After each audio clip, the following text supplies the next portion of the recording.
বর্ষামুখর দিনে ঝাল ঝাল করে কচুর লতি দিয়ে চিংড়ি মাছের রেসিপি কিন্তু ভীষণ ভালো লাগে। আজ আমি তোমাদের সাথে শেয়ার করব খুব কমন এই রেসিপিটা, চিংড়ি মাছ দিয়ে কচুর লতির রেসিপি।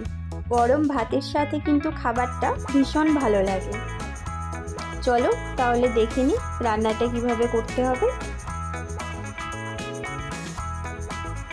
প্রথমেই আমি কচুর লতিটা ভালোভাবে ধুয়ে পরিষ্কার করে জল আর নুন দিয়ে একটু সিদ্ধ করে নেব।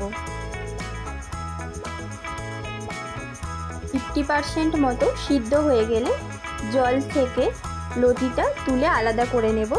তাতে কিছুটা রসুন থেতো করে আর লঙ্কার গুঁড়ো, হলুদের গুঁড়ো, সর্ষের তেল, স্বাদ মতো লবণ দিয়ে ভালোভাবে ম্যারিনেট করে নেব।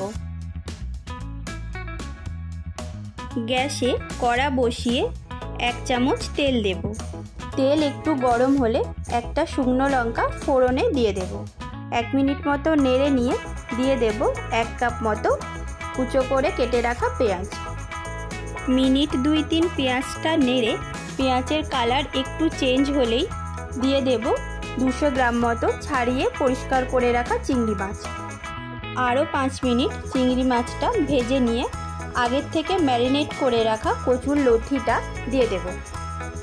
এরপর 2-3 মিনিট মতো ভালোভাবে নেড়ে ঢাকা দিয়ে দেব।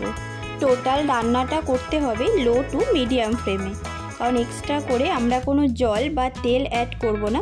তাই গ্যাসের ফ্লেম যদি বেশি থাকে তো নিচেরটা লেগে যাওয়ার একটা চান্স থেকে যায়।